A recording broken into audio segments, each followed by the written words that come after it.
नमस्कार। अंतर्राष्ट्रीय खबरों के हमारे इस बुलेटिन में आपका स्वागत है। मैं हूं चंद्रशेखर जोशी। इस बुलेटिन में हम आपको रूबरू करवाते हैं दुनिया भर की हलचल से।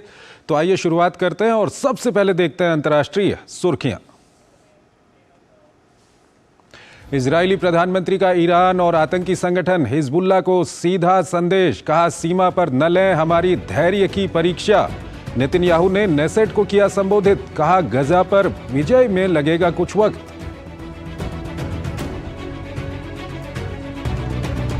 इजराइल हमास युद्ध का 10वां दिन, गजा में बढ़ा मानवीय संकट। प्रयासों और घोषणा के बाद भी नहीं खुला मिस्र से लगता हुआ राफा बॉर्डर। फंसे हजारों नागरिक, नहीं पहुंची राहत सामग्री।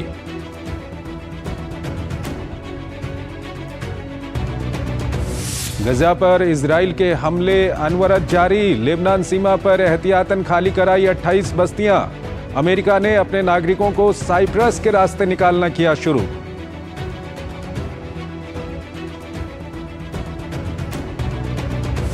वियतनाम के हनोई में 18वें भारत वियतनाम संयुक्त आयोग की बैठक संपन्न। वियतनाम के साथ चर्चाओं में राजनैतिक, रक्षा और समुद्री सुरक्षा क्षेत्रों में सहयोग पर हुई बातचीत। आगामी वर्षों में दोनों देशों के बीच व्यापक रणनीतिक साझेदारी और मजबूत होगी।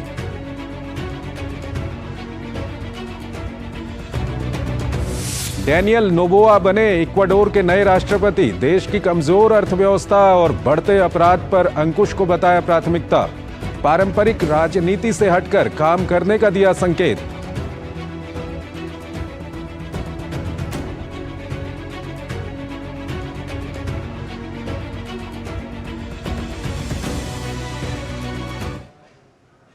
और आइए सबसे पहले आपको दिखाते हैं एशिया का आईना।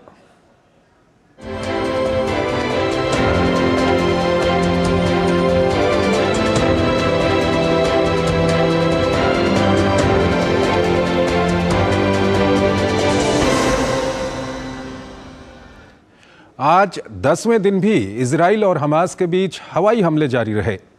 आज 5 घंटे का मानवीय गलियारा खुलने का रास्ता बना था, लेकिन जमीन पर वो अमल नहीं हो सका। इस सब के बीच जर्मनी के चांसलर कल इजराइल जाएंगे, तो बुधवार को अमेरिकी राष्ट्रपति के इजराइल जाने की खबरें आ रही हैं। हमास द्वारा बंधक बनाए गए इजरायलियों को लेकर भी कई देश बात कर रहे हैं, लेकिन गहराते संकट के बीच ईरान की धमकी ने भी शंकाएं बढ़ा दी हैं।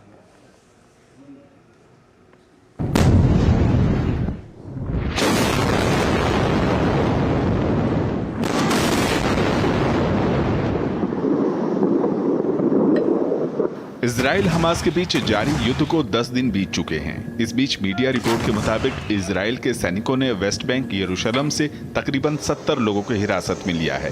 रविवार रात से सोमवार सुबह के बीच इजरायली सैनिकों ने छापेमारी कर लोगों को हिरासत में लिया। वहीं उत्तरी इजराइल से लगते हुए लेबनान सीमा से इजराइल ने 28 गांवों को भी खाली करा दिया है।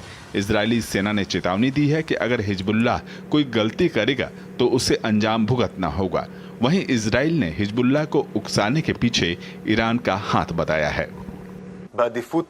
हिजबुल्लाह ने ईरानियों के इशारों पर गजा में कई हमले किए, जिसका उद्देश्य हमारे युद्ध प्रयासों से ध्यान भटकाना है। ईरान के विदेश मंत्री ने फिलिस्तीन इजराइल संकट के लिए इतिहास में अमेरिका की गलत नीतियों को दोषी ठहराया। वहीं मौजूदा हमास इजराइल और हिजबुल्लाह इजराइल तनाव के पीछे ईरान का हाथ होने से साफ इनकार कर दिया। इजराइल फिलिस्तीन संघर्ष में ईरान के शामिल होने के आरोपों के पीछे राजनीतिक उद्देश्य है। यह अमेरिका का इजराइल को दिए जाने वाले समर्थन से लोगों का ध्यान भटकाने का प्रयास है। दूसरी ओर उत्तरी गजा की सीमा पर हमास और इजराइल के बीच ताजा हमलों की खबर है। सदरात की तरफ हमास ने कुछ रॉकेट दागे, जिसे हवा में ही मार गिराया गया। वहीं इजराइल ने भी जवाबी कार्रवाई की है। इसी सीमा पर खड़े इजरायली टैंक हमास के खिलाफ जमीनी लड़ाई के लिए तैयार हैं। सेना ने जानकारी दी है कि हमास के कब्जे में 199 इजरायली हैं और 291 सैनिक अभी तक मारे गए हैं। 7 अक्टूबर को हमास के हमले का एक नया वीडियो भी इजराइल ने जारी किया है, जिसमें आतंकी बाड़ तोड़कर इजरायली नागरिकों पर गोलीबारी करते हुए नजर आ रहे हैं। अब तक 291 सैनिकों के परिवारों की मौत हुई है। हमारी संवेदनाएं उनके साथ हैं। हमने 199 बंधकों के परिवारों को उनके बारे में सूचना दी है। बंधकों के मुद्दे पर संज्ञान लेना हमारी प्राथमिकता है। राष्ट्रीय प्राथमिकता के तौर पर हम उस प्रयास पर ध्यान केंद्रित कर रहे हैं। इजराइल की चेतावनी के बाद गजा शहर से लोग पलायन कर दक्षिण में मिस्र की सीमा पर स्थित खान यूनिस की ओर जा रहे हैं। वहीं गजा में मलबे के नीचे हजारों लोगों के शव दबे होने की आशंका जाहिर की जा रही है। संयुक्त राष्ट्र के मुताबिक इजरायली हमले और गजा खाली करने की चेतावनी के बाद 10 लाख लोगों पर पलायन का संकट है। ये सभी दक्षिणी गजा खान यूनिस की ओर जा रहे हैं, लेकिन इजरायली लड़ाकू विमान वहां पर भी बमबारी कर रहे हैं। फिलहाल गजा के अस्पतालों में बिजली की किल्लत तो है ही, साथ ही घायलों की संख्या इतनी बढ़ चुकी है कि दवाइयों और बेड का भी संकट खड़ा हो चुका है। इसके अलावा गजा के लोगों तक पीने का पानी भी नहीं पहुंच रहा है। वहीं मिस्र के साथ लगती हुई राफा क्रॉसिंग को खोलने की चर्चा दिन भर जरूर हुई, लेकिन इसे खोला नहीं गया। इसके खुलने के बाद दोहरी नागरिकता वाले फिलिस्तीनी और गजा में फंसे हजारों विदेशी नागरिक बाहर निकल सकेंगे। साथ ही गजा तक आवश्यक मानवीय सहायता भी पहुंचाना आसान होगा। इजराइल से अमृतपाल के साथ bureau report, DD News. Israel Gaza के बीच जारी संघर्ष की जो तस्वीरें सामने आ रही हैं वो काफ़ी डरावनी हैं। 7 अक्टूबर को हमास ने इजराइल के अश्कलोन शहर पर भी हमला किया था। डीडी न्यूज़ की टीम ने शहर की ज़मीनी हकीकत को लेकर एक रिपोर्ट भेजी है। देखते हैं हमारे संवाददाता अमृतपाल की ये खास रिपोर्ट।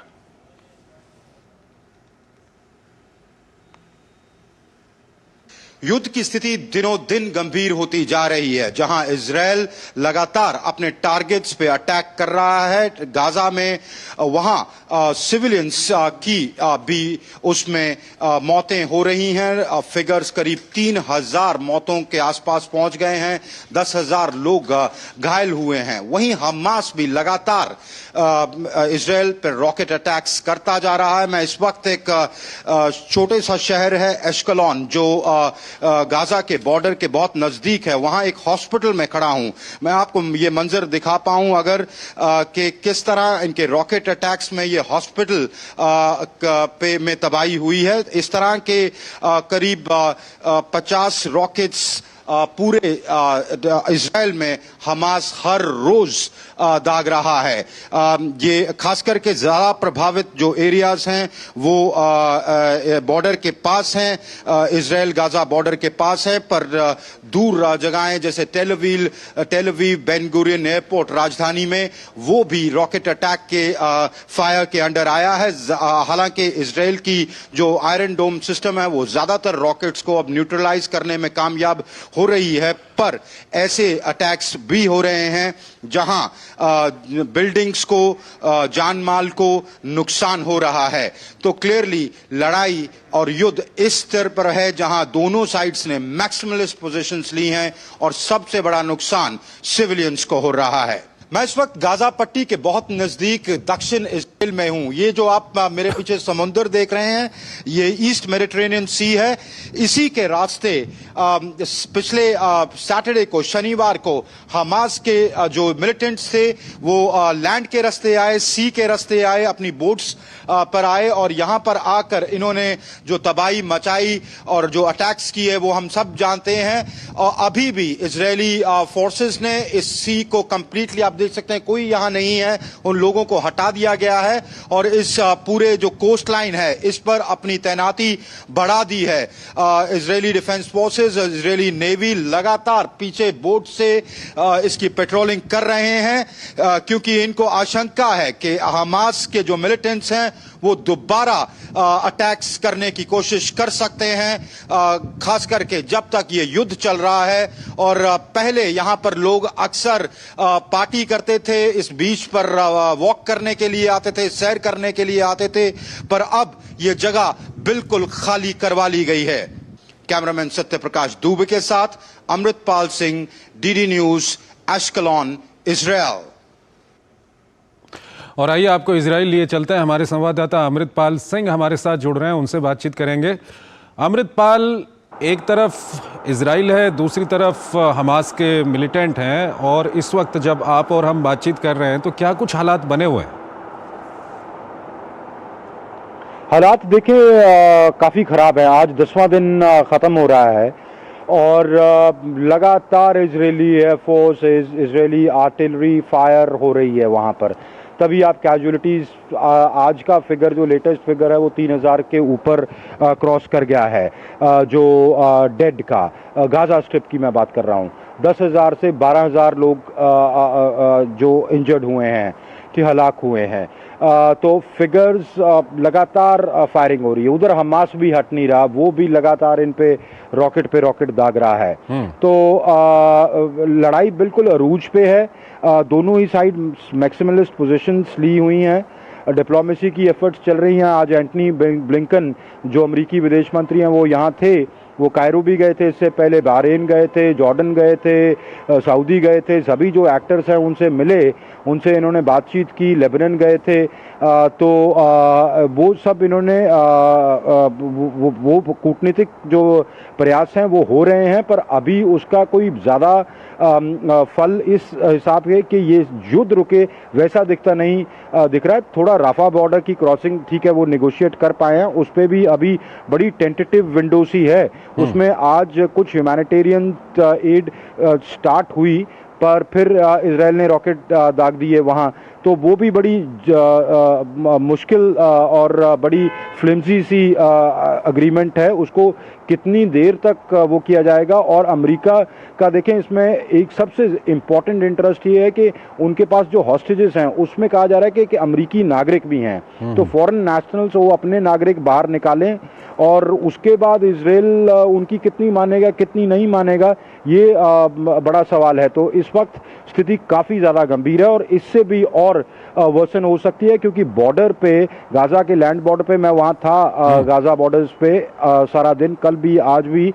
मैं आपको बताऊं, उन्होंने मैसिव टैंक्स, आर्टिलरी इकट्ठी कर ली, और रोज आईडीएफ कह रहा है कि हम इनको खत्म कर देंगे, हम ग्राउंड इन्वेजन करेंगे। जमीनी हमला अगर हो जाता है तो जो ये 3 दिन, मतलब 10 दिन में हम फिगर्स कह रहे हैं 3000 पहुंचे हैं, आप इसका यकीन माने बहुत ज़्यादा इंटेंसिटी में फिगर्स ऊपर चले जाएंगे। जी अमृतपाल, जो आप बता रहे हैं अगर ज़मीनी हमला होता है तो क्या कुछ होगा, लेकिन अभी तक जो हमला हुआ है, एक साइड हमास का मिलिटेंट है और दूसरी साइड पे आपका इजराइल है, तो ये गाज़ा के स्ट्रिप में जो आम लोग रहते हैं उनके क्या हालात बने हुए हैं? उनके जी बड़े बुरे हालात हैं। उनके तो देखें चंद्रशेखर, उनको सीज कर दिया है इन्होंने। ना उनके पास फूड है, ना उनके पास खाना है, ना उनके पास पानी है, ना उनके पास ईंधन है, ना उनके पास दवाइयाँ हैं। हॉस्पिटल्स ओवरफ्लो कर रहे हैं। सीज कर दिया ना इन्होंने, बंद ही कर दिया, उनको ब्लॉकेड कंप्लीट कर दिया है। और आज राफा से कुछ बहुत मिनिमल अमाउंट ऑफ ऑयल गया है। लगातार यूएन सेक्रेटरी जनरल कह रहे हैं कि we are going into abyss. अगर ये बड़ी और जितनी मात्रा में गया है उतनी मात्रा तो उसका बूंद भर भी नहीं है जो जितना उनको चाहिए। वहाँ करीब 24-25 लाख लोग रहते हैं, उनमें से 10 लाख लोग माइग्रेट कर चुके हैं। अगर आप यूएन की माने तो वो सेंट्रल और साउथ की तरफ चल गए हैं, क्योंकि नॉर्थ में ज़बरदस्त बमबारी कर रहा है इजराइल। तो बहुत ही उनके लिए मुश्किल परिस्थितियां हैं और वो फंस गए हैं इन दो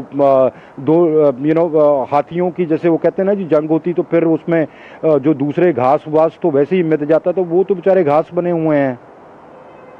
अमृतपाल, इस सब के बीच जो दुनिया भर से जिस तरह के रिएक्शन आ रहे हैं उससे ये एक चीज़ ये साफ हो रही है कि कहीं ना कहीं दुनिया के अंदर एक तरह का पोलराइजेशन हो रहा है इसको लेकर के। तो उस सब के बीच सीज फायर की अगर हम बात करें तो क्या कितना संभव है, कब तक संभव है? दूर का ख्वाब है अभी तो। मैक्सिमलिस्ट पोजीशंस ली हुई हैं दोनों ने। इनकी इजरायलियों से बात करो, मैं आईडीएफ से बात करता हूं, इनके फॉरेन ऑफिस से बात करता हूं, वो कहते हैं, या even man on the street से आप बात कर लें, वो ये कहता है यहाँ पे सेंटिमेंट ये है कि उन्होंने हमको मारा है, हमने उनको छोड़ना नहीं है। उन्होंने आके हमारे बच्चे, बच्चों के गले काटे हैं, हमारी औरतों को रेप किया है, हमारे लोगों को जलाया है, हमारी लोग त्योहार के दिन खाना भोज कर रहे थे, आके इन्होंने नोआ वाले दिन पार्टी में वो अटैक किया है। तो अब इनको एक वंस एंड फॉर ऑल ख़त्म ही कर देना है। ठीक है, वो सेंटिमेंट है, कर पाते हैं नहीं कर पाते वो बात की बात है, ठीक है, या कितना कर पाते हैं। उधर हमास का ये है कि हमास ने इतना बड़ा डेयरिंग अटैक कर दिया इनके खिलाफ, तो अब वो पीछे हटते हुए दिख नहीं सकते। उनके लिए उन्होंने कह दिया कि हमने आखिरी कतरे तक लड़ना है, तो आए या तो हमें मार के चले जाएं या फिर हम जब तक हम मरते नहीं तब तक हम लड़ेंगे। तो चाहे हम में से एक बचे वो भी लड़ेगा। तो मैक्सिमलिस्ट पोजीशंस दोनों ने ली हुई हैं, सीज फायर का कोई अभी सवाल भी नहीं है। आज रिपोर्ट्स आई सुबह, बेंजामिन नेतन्याहू ने, प्रधानमंत्री ने ट्विटर पे गया और लिखा नो सीज फायर। तो जनरली प्रधानमंत्री इन चीज़ों पे रिएक्ट नहीं करते हैं, पर कोई स्पोक्स पर्सन से रिएक्ट करवा देते हैं कि फौज के कि नहीं जी हमारी तो अभी चल रही है मिलिट्री ऑपरेशंस। पर यहाँ पर ये सेंटिमेंट है, तो सीज फायर तो होती दिख नहीं रही है। ठीक है अमृतपाल, बहुत बहुत शुक्रिया आपका हमसे बातचीत करने के लिए। और यहाँ पर हम एक छोटा सा ब्रेक लेंगे और ब्रेक के बाद फिर आपको अंतर्राष्ट्रीय खबरों की ओर लिए चलेंगे। साल, बरस और सदी नहीं, एक युग गुजर जाएगा, उम्र न पूछो वंडर की, जब फर्क नजर आएगा। वंडर सीमेंट, फर्क नजर आएगा। क्या आपके मन में जीवन समाप्त करने के विचार आ रहे हैं? क्या आप बेहद निराशा महसूस कर रहे हैं? सहायता के लिए टेलीमानस के 14416 पर संपर्क करें। अब क्या देख रहे हो पापा? तुम कहते हो ना कि स्टॉक मार्केट में बहुत सोच समझ कर इन्वेस्ट करना चाहिए, बस थोड़ा सा ज्ञान ले रहा हूँ। किससे? हर एक स्टॉक्स एक्सपर्ट है, मस्त एजुकेशनल वीडियोस बनाता है और अच्छी इन्वेस्टमेंट की टिप्स भी देता है। पापा इन वीडियोस पे ना जाएं, अपना रिसर्च खुद करें या सेबी रजिस्टर्ड इन्वेस्टमेंट एडवाइजर से संपर्क करें। एजुकेशन के नाम पर कुछ इन्फ्लुएंसर्स अक्सर इन्वेस्टर को मिसगाइड करते हैं, नुकसान आपका होगा। सोच कर समझ कर इन्वेस्ट कर। साल, बरस और सदी नहीं, एक युग गुजर जाएगा, उम्र न पूछो वंडर की, जब फर्क नजर आएगा। वंडर सीमेंट, फर्क नजर आएगा। स्वागत है आपका। ब्रेक के बाद हम बात कर रहे हैं इजराइल और हमास के बीच छिड़े हुए युद्ध की। हमारे संवाददाता अमृतपाल सिंह ने भी आपको बताया कि वहाँ के हालात किस तरह के बने हुए हैं। इजराइल और फ़लस्तीन के हमास के बीच गजा पट्टी में भीषण युद्ध जारी है और इस सब के बीच इस इलाके में मानवीय सहायता पहुंचाने में सबसे ज़्यादा दिक्कत आ रही है। और वहीं युद्ध रोकने के लिए कूटनीतिक प्रयास तो अभी दूर की बात है। हालात ये हैं कि अमेरिका को भी इजराइल से अपने नागरिकों को निकालने में समस्या का सामना करना पड़ रहा है। एक रिपोर्ट देखिए। गजा पट्टी में तेज होती जंग के बीच सबसे अधिक जरूरत है मानवीय सहायता पहुंचाने और युद्ध को रोकने के लिए कूटनीतिक प्रयास की। लेकिन दुर्भाग्य यह है कि दोनों ही प्रयास फिलहाल नाकाफी साबित होते दिखाई दे रहे हैं। मीडिया रिपोर्ट में अमेरिकी हस्तक्षेप के बाद युद्ध विराम की खबरें आई थीं, जिसके बाद हजारों गजा निवासी मिस्र में घुसने की उम्मीद लिए रफा बॉर्डर पर पहुंचे थे। लेकिन उन्हें निराशा ही हाथ लगी, क्योंकि इजराइल ने युद्ध विराम की खबरों का खंडन करते हुए मीडिया रिपोर्ट को गलत करार दिया। बड़ी संख्या में फ़लस्तीनी नागरिक बॉर्डर पर पहुंचे, जिनके पास विदेशी पासपोर्ट हैं, और वो इसी रास्ते बाहर जाने को बेताब नजर आए। हालांकि मानवीय प्रयास को लेकर मिस्र में जारी बैठक के नतीजे सकारात्मक होते दिख रहे हैं। मिस्र के विदेश मंत्री ने कहा कि इजराइल सरकार द्वारा रफा सीमा खोलने के बाद वो सहायता देने को तैयार हैं। एक दिन पहले अमेरिकी विदेश मंत्री और ब्रिटिश प्रधानमंत्री ने इस संबंध में मिस्र के राष्ट्रपति से बातचीत की थी। दरअसल गजा से निकलने के सिर्फ दो रास्ते हैं, पहला इजराइल में इरेज क्रॉसिंग और दूसरा मिस्र के साथ रफा क्रॉसिंग। मानवीय स्थिति के बारे में निश्चित रूप से हम चिंतित हैं और मैंने पूरे क्षेत्र के अन्य नेताओं के साथ की गई बातचीत के दौरान इस मुद्दे को उठाया है, विशेष रूप से यह सुनिश्चित करते हुए कि हम राफा क्रॉसिंग को खुलवाने का प्रयास कर सकते हैं। इससे मानवीय स्थिति में सुधार होगा। हम हर संभव प्रयास करना जारी रखेंगे।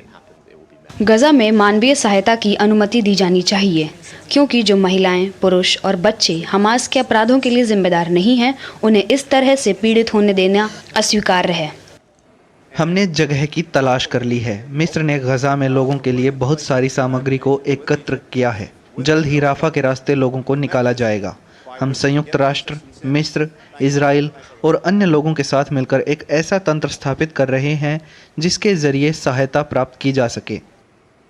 इस बीच गजा में मानवीय सहायता पहुंचाने के लिए संयुक्त राष्ट्र ने प्रयास तेज कर दिए हैं। संयुक्त राष्ट्र ने इजराइल की चेतावनी के बाद करीब 10 लाख नागरिकों के उत्तरी गजा से दक्षिणी गजा की ओर पलायन करने की पुष्टि की है।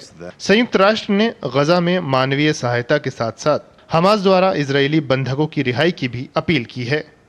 लोगों को निकलना स्वैच्छिक होना चाहिए। ये सुरक्षित और मानवीय सहायता के साथ होना चाहिए। इसलिए जब लोग जा रहे हैं तो कोई बमबारी मत करिए। इन मुद्दों पर इजराइल के साथ बातचीत जारी है।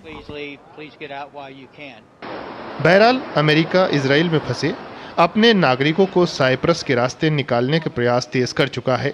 इजराइल स्थित अमेरिकी दूतावास के मुताबिक अमेरिकियों और उनके करीबी रिश्तेदारों को उत्तरी हाइफा के रास्ते साइप्रस तक लाने के इंतजाम किए गए हैं। इसके बाद उन्हें हवाई मार्ग के जरिए उनके गंतव्य तक पहुंचाया जाएगा। अमेरिका ने गजा में अपने नागरिकों से कहा है कि वो किसी तरह बॉर्डर तक पहुंचने की कोशिश करें ताकि उन्हें बाहर निकाला जा सके। हमास के हमले के बाद इजराइल द्वारा गाजा पट्टी में की जा रही सैन्य कार्रवाई से सब कुछ तहस नहस हो गया है। लोग अपनी जान बचाने और दूसरों की मदद करने के लिए इधर उधर भाग रहे हैं। अब तक इजरायली हमलों में कम से कम 2750 फिलिस्तीनियों की मौत हो चुकी है और 9700 से ज्यादा लोग घायल हो चुके हैं।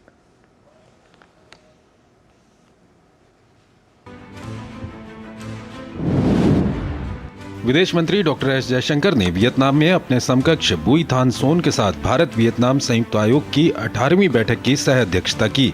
जयशंकर ने विश्वास जताया कि आने वाले वर्षों में दोनों देशों के बीच व्यापक रणनीतिक साझेदारी और मजबूत होगी। उन्होंने भारत प्रशांत क्षेत्र के साथ वैश्विक मुद्दों के प्रति आपसी प्रतिबद्धता और विभिन्न बहुपक्षीय समूहों में सहयोग पर दृष्टिकोण साझा किया। पश्चिमी अफगानिस्तान का हेरात इलाका एक बार फिर भूकंप से दहल उठा। 6.5 की तीव्रता के भूकंप के कारण एक व्यक्ति की मौत हुई और 35 लोग घायल हुए हैं। बीते हफ्ते में अफगानिस्तान में आने वाला ये तीसरा भूकंप है। 7 अक्टूबर को हेरात में 6.3 तीव्रता का भूकंप आया था, जिसके कारण 1000 से अधिक लोगों की मौत हुई थी। अरब और यूरेशियाई टेक्टोनिक प्लेटों के टकराने के कारण अफगानिस्तान के पश्चिम और केंद्रीय क्षेत्र में अक्सर भूकंप आते रहते हैं। डैनियल नोबोआ ने इक्वाडोर के राष्ट्रपति पद का चुनाव जीत लिया। 35 वर्षीय नोबोआ ने राष्ट्रपति के तौर पर देश की कमजोर अर्थव्यवस्था और बढ़ते अपराध पर रोक को अपनी सरकार की प्राथमिकता बताया। उन्होंने समर्थकों के साथ जश्न साझा करते हुए पारंपरिक राजनीति से हटकर काम करने का संकेत दिया। दरअसल कोरोना महामारी के बाद से इक्वाडोर में अर्थव्यवस्था कमजोर होने के साथ अपराधों में बढ़त देखी जा रही है। क्रिस्टोफर लक्सन न्यूजीलैंड के अगले प्रधानमंत्री होंगे। लक्सन की नेशनल पार्टी और उनकी सहयोगी गठबंधन पार्टी एसीटी ने 121 सीटों में से 61 सीटों पर जीत हासिल की है। न्यूजीलैंड चुनाव के आधिकारिक परिणाम नवंबर 3 को आएंगे। 5 लाख से अधिक विशेष वोटों की गिनती अभी भी बाकी है। 53 वर्षीय लक्सन ने भारत के साथ अपने व्यापारिक संबंधों को प्राथमिकता देने की बात कही है। प्रधानमंत्री नरेंद्र मोदी ने नवनिर्वाचित प्रधानमंत्री को एक्स पर बधाई दी। स्लोवाकिया के पूर्व प्रधानमंत्री रॉबर्ट फिको ने सोमवार को नई सरकार बनाने के लिए 2 अन्य दलों के नेताओं के साथ गठबंधन समझौते पर हस्ताक्षर किए। फिको की योजना है यूक्रेन के लिए देश का सैन्य समर्थन को समाप्त करना। रॉबर्ट फिको की पार्टी को 30 सितंबर के संसदीय चुनाव में 22.9% वोट मिले थे और 42 सीटों पर जीत हासिल की थी। 27 सीटों वाली वॉइस पार्टी और 10 सीटों वाली रशा स्लोवाक नेशनल पार्टी के साथ गठबंधन से वो 150 सीटों वाली विधानमंडल में बहुमत के आंकड़े को हासिल कर सकेंगे।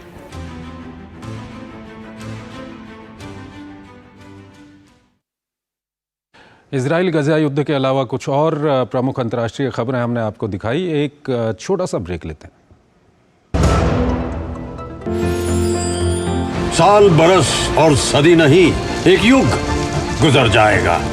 उम्र न पूछो वंडर की, जब फर्क नजर आएगा। वंडर सीमेंट, फर्क नजर आएगा। स्वागत है आपका ब्रेक के बाद। अंतर्राष्ट्रीय खबरों के हमारे इस बुलेटिन में आज इतना ही। आप हमारी पूरी टीम को इजाज़त दीजिए। नमस्कार।